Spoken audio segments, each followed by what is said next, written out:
Good morning. Today is Tuesday, August the 3rd. Oh, excuse me, it's Wednesday, August the 3rd, and the year is 2005. And I'm delighted to be here with Bob Slatkin, and we are participating in the Leonard and Simon's Oral History Project.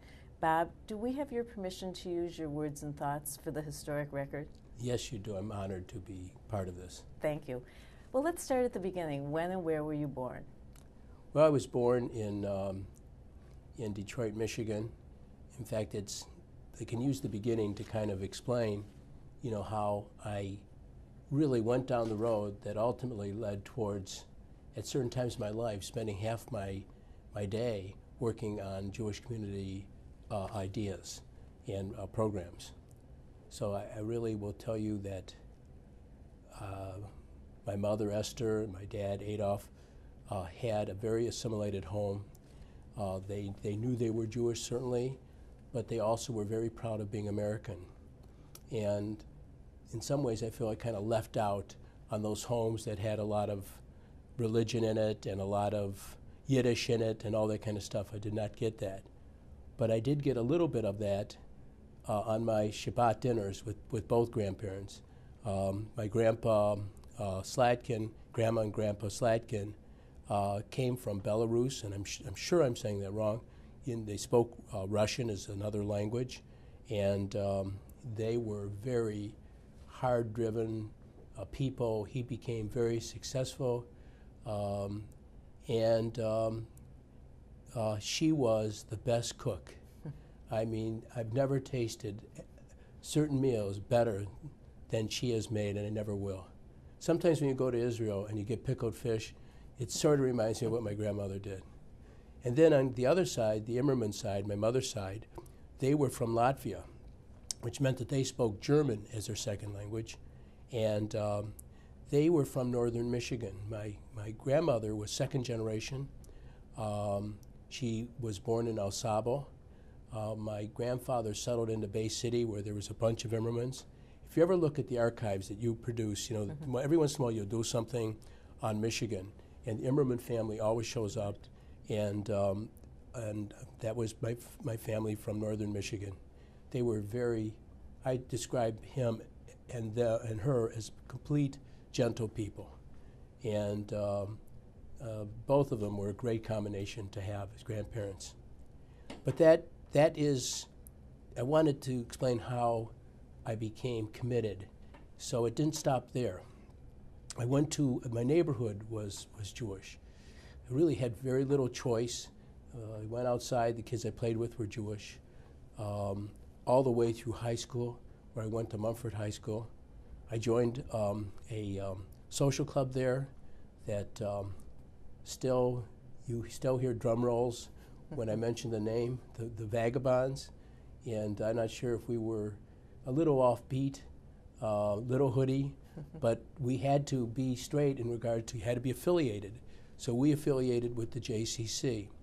And that really began a lifelong love affair for me and involvement in the JCC. You'll see throughout things I have to say that informal Jewish education, or those experiences that you have in spite of yourself, really is what formed me.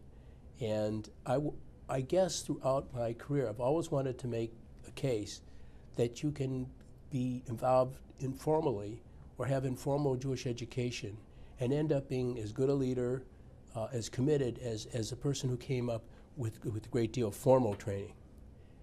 At any rate, the next experience that I would call notable was I met my wife at Hillel Hop in 1964. We got married some 2 years later, and I picked a winner, or she picked a winner, and she's been going along with this craziness of mine in my crazy meetings and hours all these years. Probably the most meaningful single thing that really got me on this career was a mission to Israel, and I believe it was 1970, before the Yom Kippur War. And we spent a lot of time in Yad Vashem, and I knew about the Holocaust, but I really didn't. And when I saw how horrible it was, and how the only crime these people had committed was being Jewish, and it could just as easily been me. It made me angry beyond what I can describe, and made me become what I could describe myself to this day, a never again Jew. And I think I find little anti-Semites behind every little corner, although I certainly think things are better now than they've ever been. And then that led for me to become president of the junior division, now called YAD, in 1971. I'm looking over there at one of my friends, Bert Farman, and I'm looking at a lot of friends over there, Eddie Lumberg, my cousin Neil, who he always blames me for getting him involved in this business. And I thank Lillian Bernstein for seeing something in me, something that I didn't even see myself. And that was like the first time that I really realized that this thing takes time. And that's a good beginning, but I do want to mention my family because I'm afraid I'm going to forget to mention them, and I really want to. So I want to mention my son Jay, who's 34 years old, and my daughter Andrea, who's 30. Both attended classes at the JCC and participated at the JCC as they were growing up. We happened to live in West Bloomfield.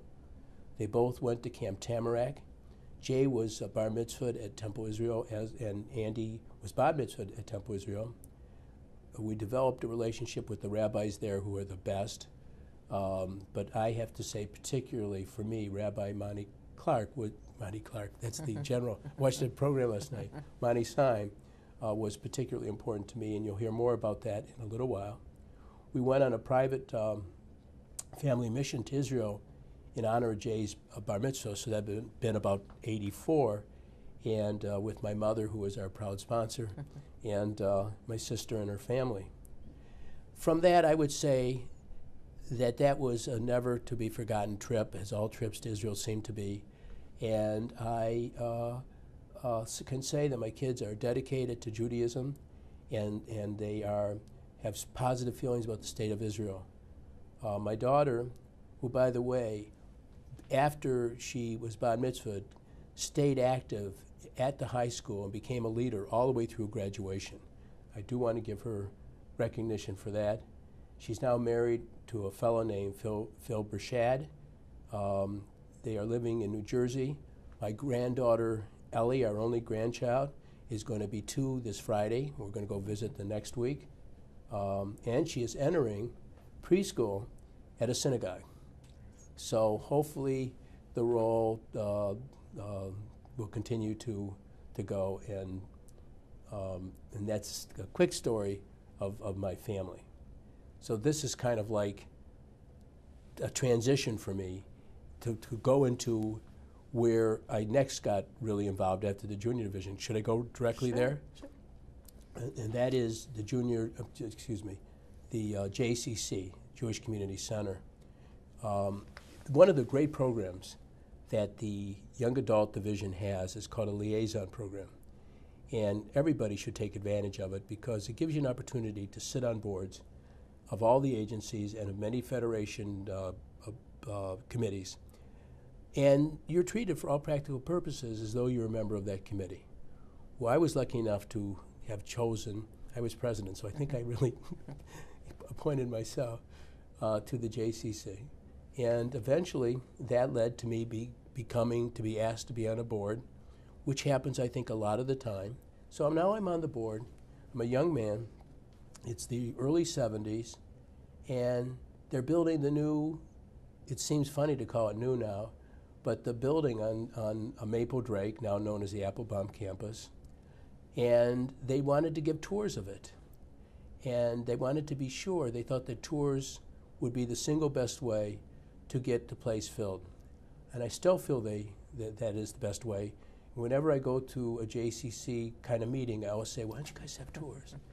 But we did in those days, and we gave up, from our family, 8 Sundays in a row.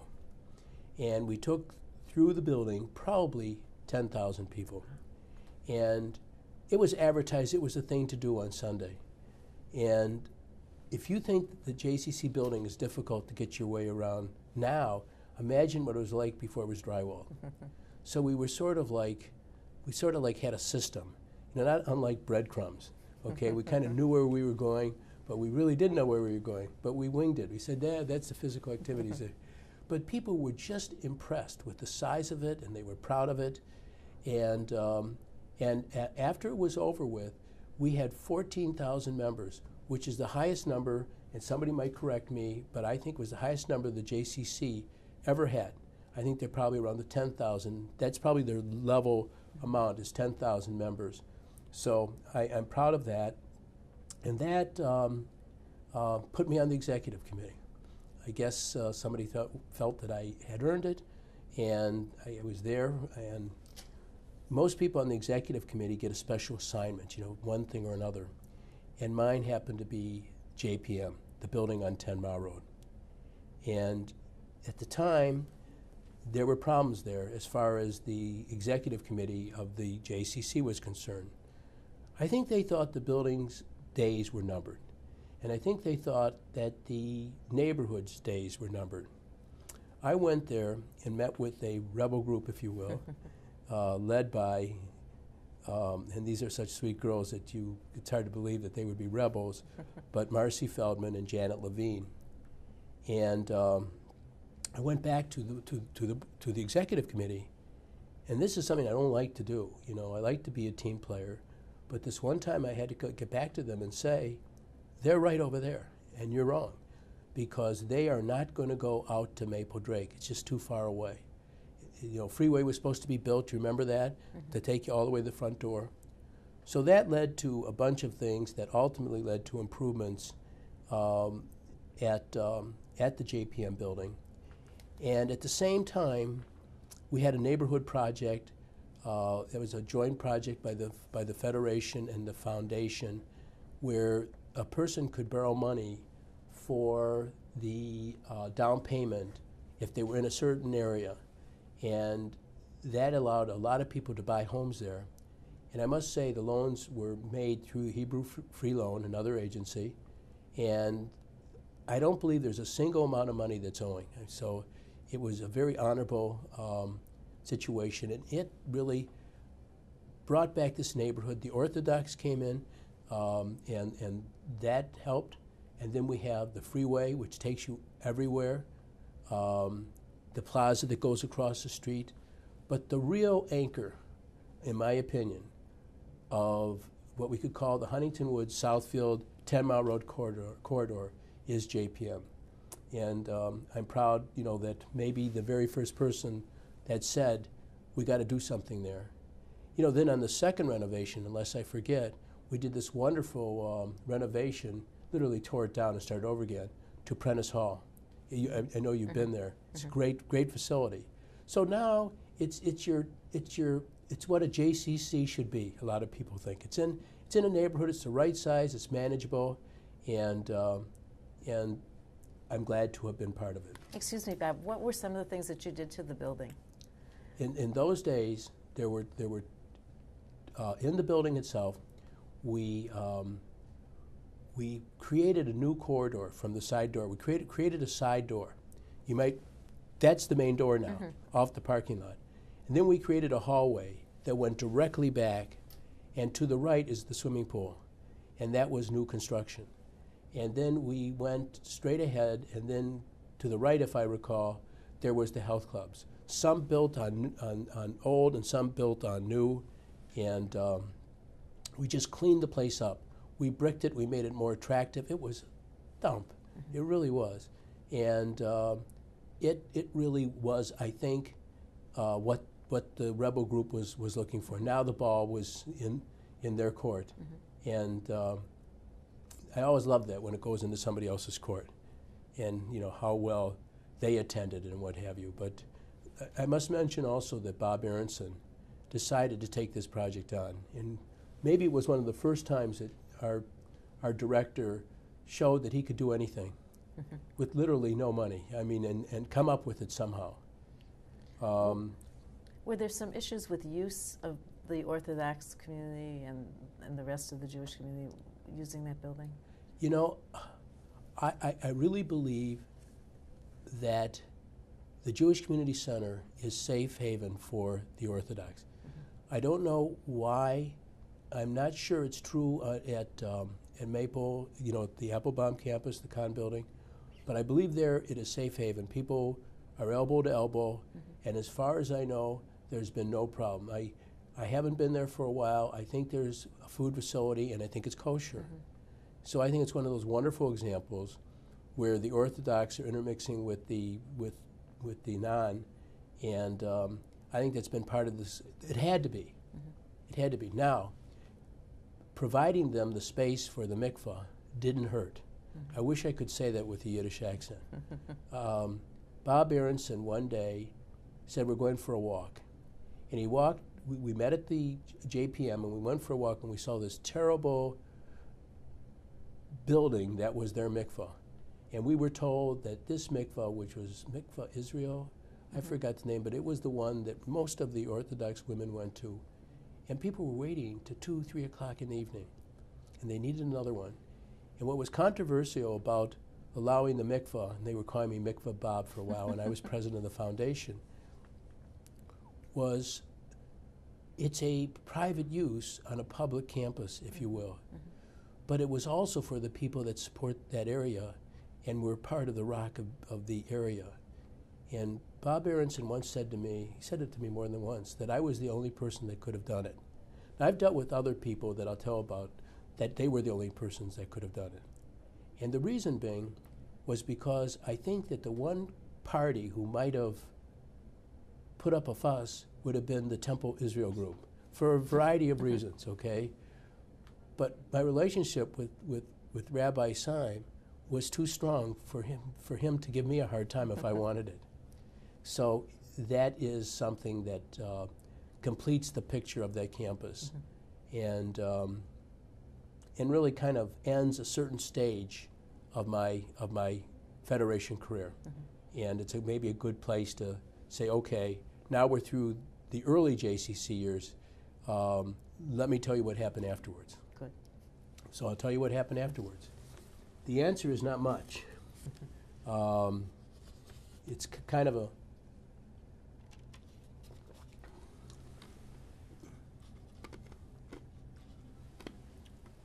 an interesting story that I believe that if everybody is 100% honest in giving these interviews, you might hear more of this. And that was that, frankly, I was an agency guy. I had risen to the top of the agencies, maybe arguably the most important agency. I was through, and no one was calling me. I wasn't quite a Federation guy. I was on the Board of Governors because I was president of an agency. And for some miracle, they kept me on afterwards. But no one was calling my number. But one good thing really happened during this time, incredibly good thing. Rabbi Syme, Monty Syme, was also on the Board of Governors, and the meetings were downtown. And for a period of 2 years, and it might have been 3, he asked me if I would drive him to the meetings. And that began a period where we really became close, because the freeway was under construction. So we literally would take an hour there, an hour back. Imagine 2 hours with your rabbi, talking to you about everything, personal things, about his kids, about everything, things that I wouldn't even tell his kids. And he knew things about mine. And one day we go to a meeting, and he sits and listens to the committee reports, and he says, "You're not in any committee." And on our way back, I got to tell you, because I know you all think of me as this macho guy, but I started to cry. I said, I don't know why. I just don't know why. So Rabbi Syme said, let me see what I can do. And I think he made a couple calls. I only know where one was made, and that was to Bob Aronson. And Bob Aronson said, Rabbi Syme said, this guy was one of the best presidents the center ever had. He is just a really hard worker. Give him a chance. So Bob did.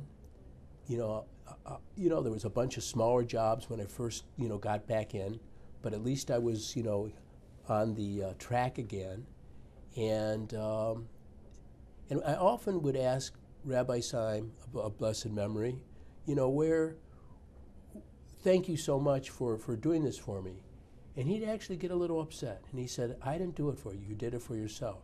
He said, I just gave you an opportunity, and you just rose to the occasion. He said, you know, there have been other people that I've tried to help at Federation, and most of the time it goes nowhere. So always a very fond memory of Rabbi Syme. And that led to, let's call it a mid-career, which included the Real Estate and Property Management Committee, which I should spend a moment explaining. I co-chaired it with Doug Etkin. And the foundation is a organization that is a separate organization and works in partnership with the Federation. The Jewish News refers to it as the banking, investment, real estate arm of the Federation. And I'll buy that definition, not entirely because it's not an arm, it's a second, it's a complete independent organization, but it still describes well. And one of their major things was this Real Estate and Property Management Committee, and does everything. It's the landlord of all the campuses, all the improvements, and it was very important for me. And then I went on to become co-chairman of the LA Jewish Campaign from the years 1994 to 96. So Rabbi Syme, just to make the connection, made that possible, and other things that happened afterwards were all because of him. Bob, can we talk about the Real Estate and Properties Committee? What were some of the issues that you dealt with during your chairmanship? Yeah.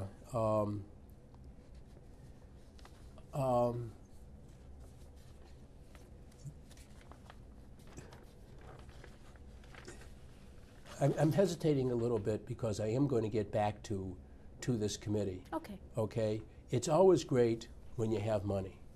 And it was a few years later that we did have money. When we get into what I call the community benefit years, when the general fund was really up there. And then there's a whole slew of things to talk about the real estate. But they, as I said, are responsible for the buildings and all the construction. And it's interesting, every single approval for every single project starts at the Real Estate Committee, then goes to the officers. So I had just mentioned that I was chairman of the LA Jewish Campaign, and I thought this might be a good point to talk about some of the important mentors in my Federation Foundation career, Jewish community career, that keeping in mind that if you mention too many people, you're going to leave people out. So I had to pick, just certain names. And I want to pick Bob Naftali first from the Federation, who was president when I was president my first year. And we had our famous president's meetings, which we now have. I think they're up to once a week. They might have been every couple weeks then at the beginning. And there has never been anybody that I have arm wrestled with more but enjoyed being with so much as Bob Naftali. Some people described the room as somewhat with tension, but Bob and I never looked at it that way. I mean, it was like I represented management, and he represented the player, and we just really did a lot of good things. Okay, during what ended up to be the golden years, I think. And Bob has a heart as big as gold, and usually it's for the elderly and for Jewish education. Penny Blumenstein was my co-president when for the next couple years, my 3-year term. And Penny is a sweet, wonderful person who absolutely is one of the most knowledgeable people that I know in this community, because she's not just good on one topic or two topics. You name it, and she's good at it. And I really respect her for it. One time, we had a program that your daughter-in-law was involved in, and we needed to invite past presidents. And I was going to cover informal Jewish education until they told me, you probably shouldn't have one of your chairmen as one of your speakers. So we thought about who could do informal Jewish education like Slatkin can, and only one name came up. And she could have done formal Jewish education just as well. So I cannot say enough about her. I have to mention my foundation fellow presidents, Mickey Madden, who really started the ball rolling and brought the foundation, the United Jewish Foundation, to a higher level, and made it possible for me to be president. And then Mark Hauser, who followed me, and we never missed a beat, I don't think. And I can't say enough for those two. And then I have to mention two professionals. Of course, Bob Aronson, who was the one who we believe opened the door at the beginning, but certainly kept opening the door. He would tease me and he would say no one else wanted this job, but that didn't matter to me, I loved it. And then I have to mention Mark Davidoff, who was here, we think, for about 10 years. And I don't think there was a day that went by where I didn't call Mark Davidoff about something. So Bob opened the door, and Mark Davidoff helped me accomplish these tasks, and I couldn't have done it without him. And I, for one, really miss him from being a professional around here.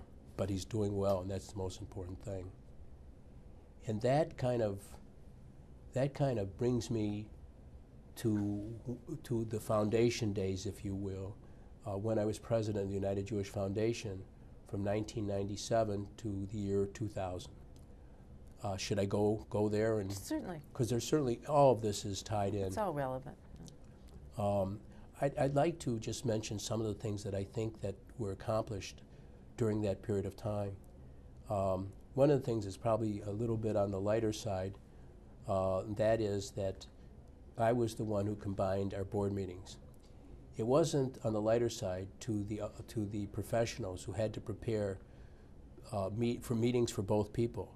There used to be 3 or so separate meetings for the foundation, and really it was quite silly. Other than governance, which we worked out, it made more sense to have one meeting. So all you people out there who are glad that you only have to go to one meeting and not 2, you can thank me. And then the next thing that came along was probably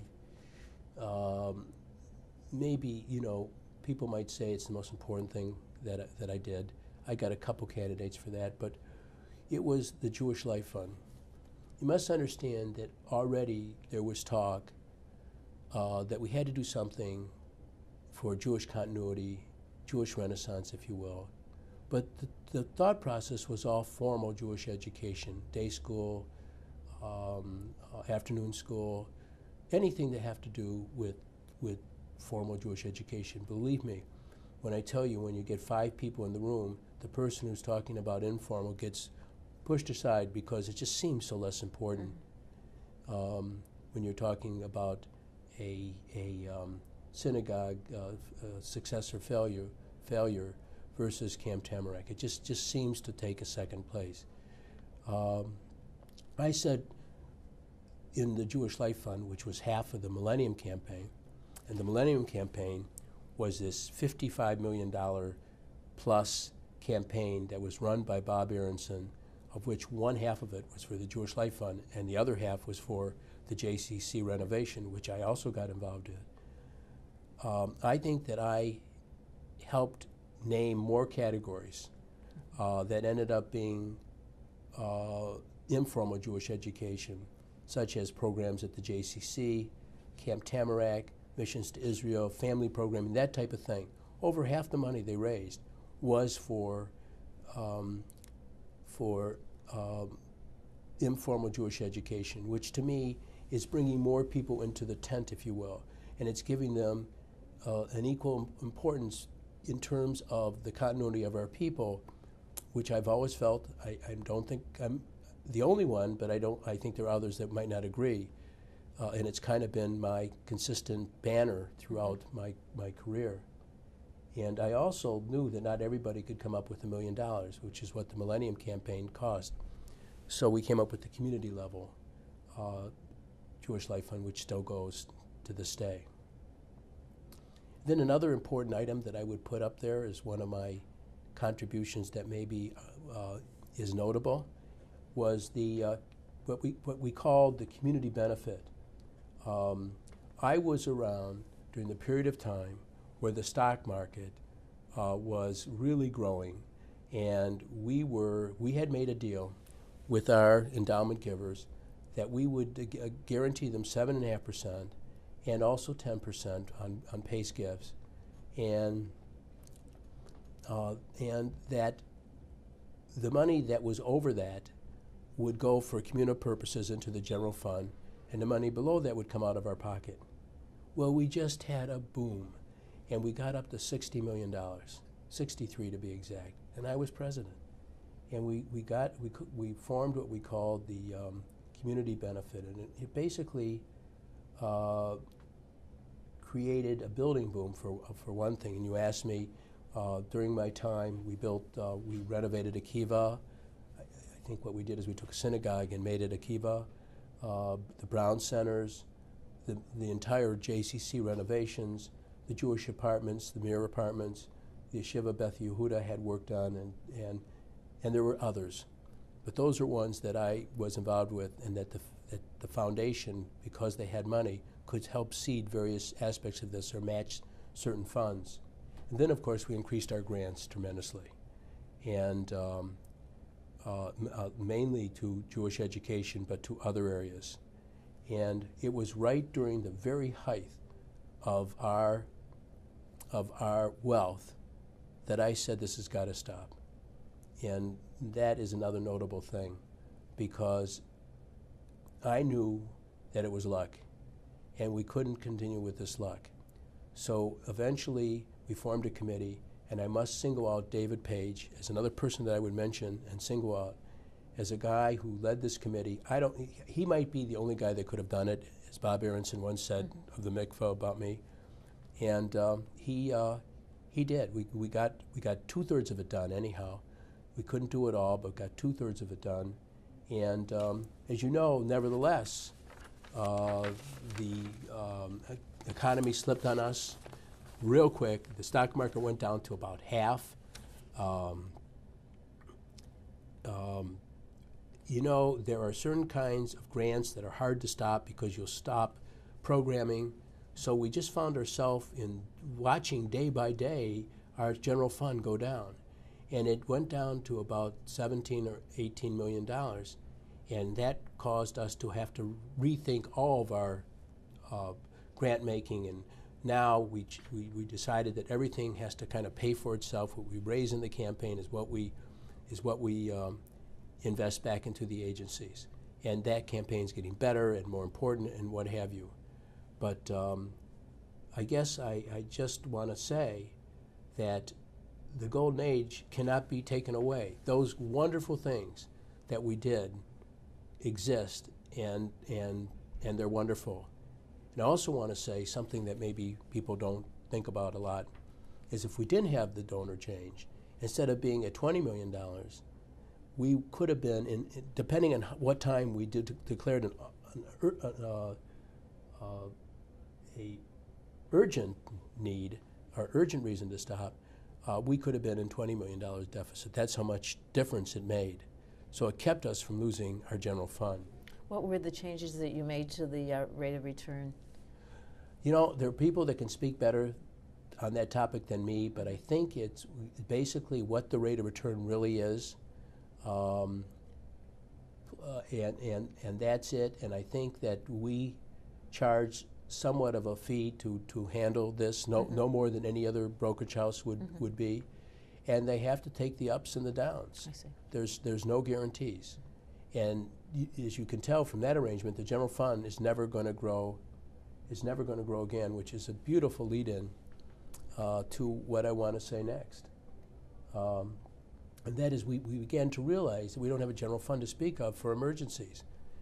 And you know, we both have been around to know that emergencies are going to occur. They always do. And we decided and I must say, you know, the reason I'm putting it on my list is because I wanted to do this when I was president.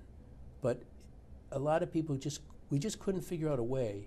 If the only vehicle was the general fund, no one would give to the general fund because the general fund had too many things it could do besides just emergencies, as we've heard.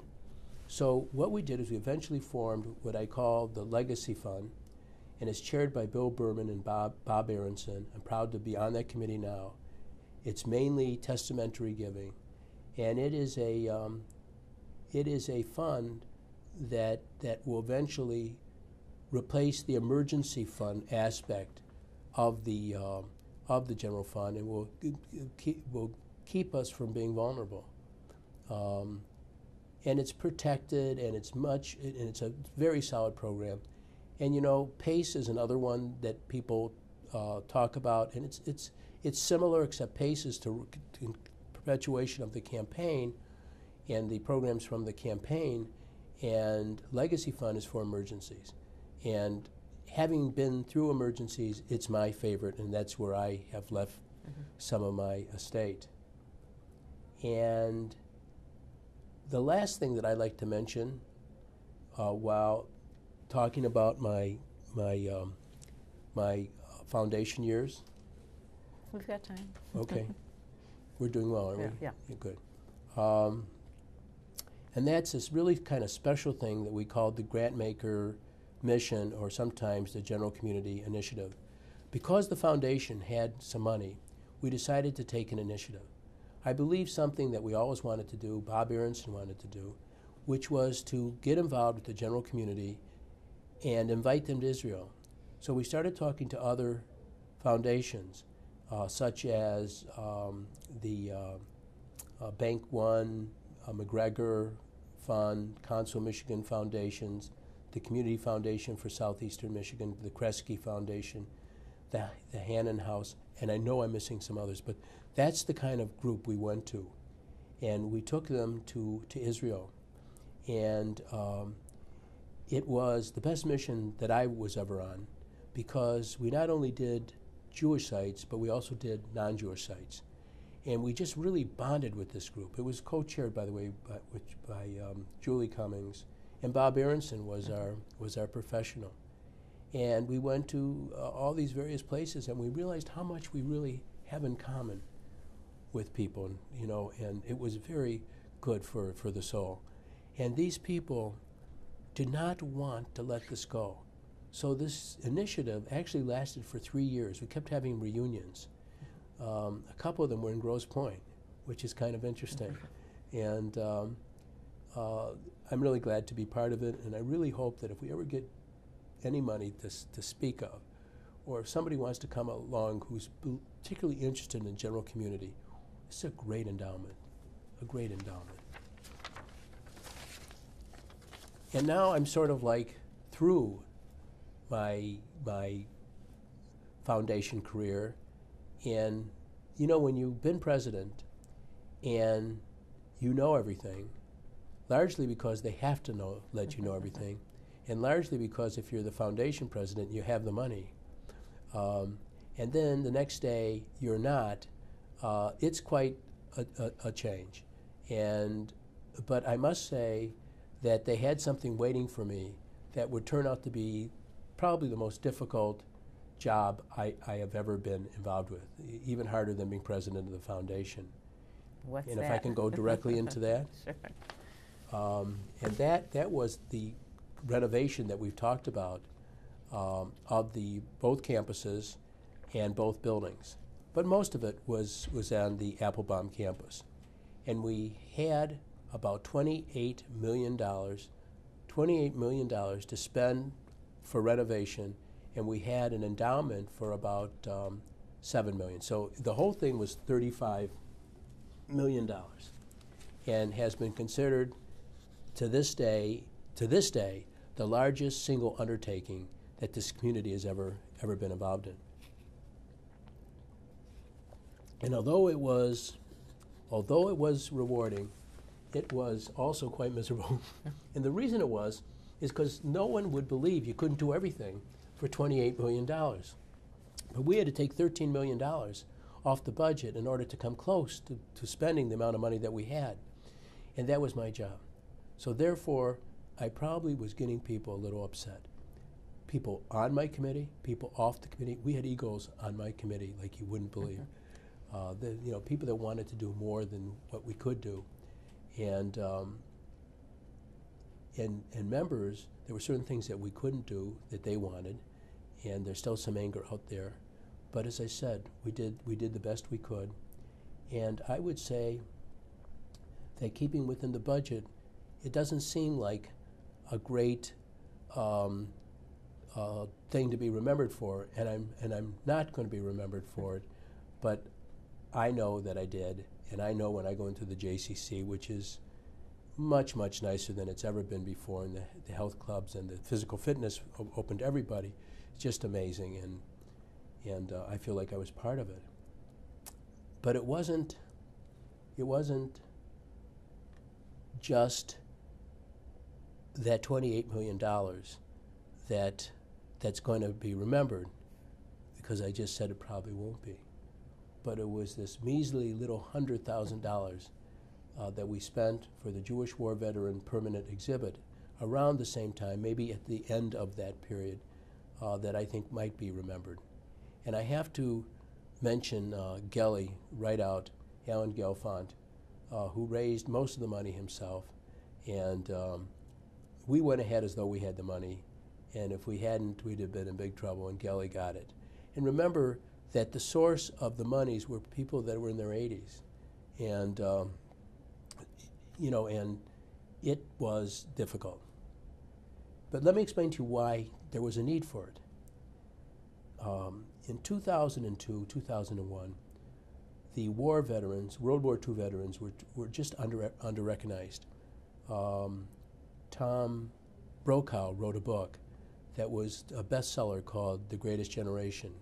And there was no memorial. There was really nothing to remember. Every time you went someplace, you'd see one to World War I, but never to World War II. Well, you know that was corrected nationally, Bob Dole and others, and now there is a memorial in Washington, D.C., but there wasn't then.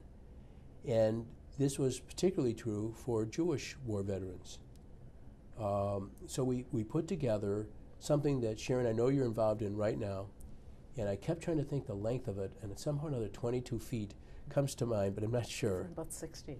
Yeah. How? Longer than that, about 60 feet. It's that long? Yeah. God, why did I think 22 feet? Well, maybe you can scratch that from the record. But at any rate, as you know, it is from virtually from ceiling to the floor. It's backlit. It's very well done. It is in a well-traveled part of the center, and about to become even more well-traveled, because I think the Academy is going to move into the building permanently. And I saw the layout, and it just puts that as even a more important corridor. So this exhibit, we purposely used the word exhibit instead of memorial, because it was a memorial to the few brave souls that still survive, but they also had their little memorial, which is now at JPM, that they love just as much. It's a memorial because we have names, we have a kiosk that you can look up, and it had become even more of a memorial after the last of those people pass away. But to me, it was all about the young people that use that facility and that go by it every single day and realize that Jewish men and women went to war in a higher proportion than our population, our percentage of the population. And they fought, and they were involved, and they were part of the greatest generation that saved. It's the greatest generation because it saved our democracy. And Jewish people had a huge part of it. And one of those people is Ray Zussman, who won a Congressional Medal of Honor. His story is just incredible. And if you want to hear it, obviously you have, is to go to the exhibit, and his actual medal is there along with the narrative of what he did. And there's not too many Jewish Congressional Medal of Honors, and this is one of them, and we have it. And it's important to know, for a younger generation to know, because they might be hearing about the Holocaust, and it's hard to understand the Holocaust. But it's not hard to understand that Jewish men and women went off to war and fought and held their own. And I find that I want to now say, and by the way, what a surprise. That's informal Jewish education. So I sort of like am going to end up in really the same place that I started, and that is that I feel that informal Jewish education is very, very important, and I will always be a spokesman for it.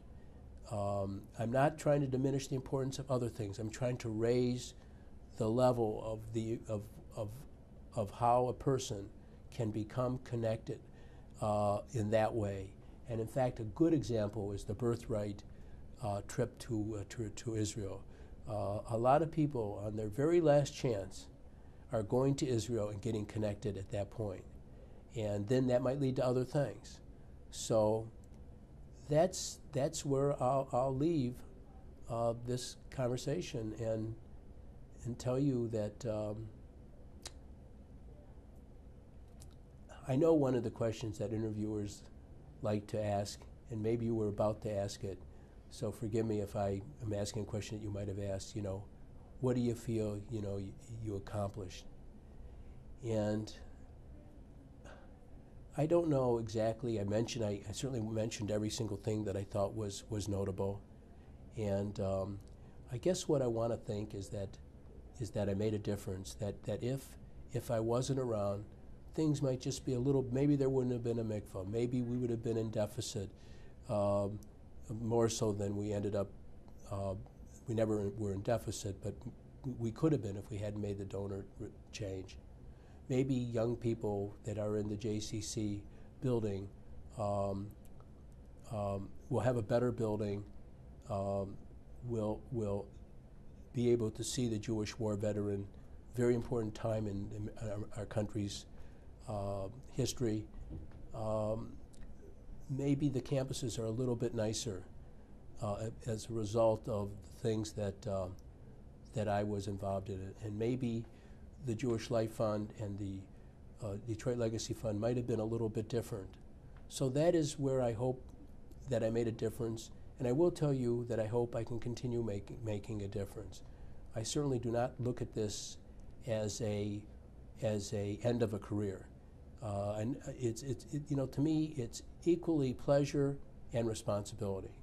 And I hope to continue to get pleasure and take on responsibilities for our people.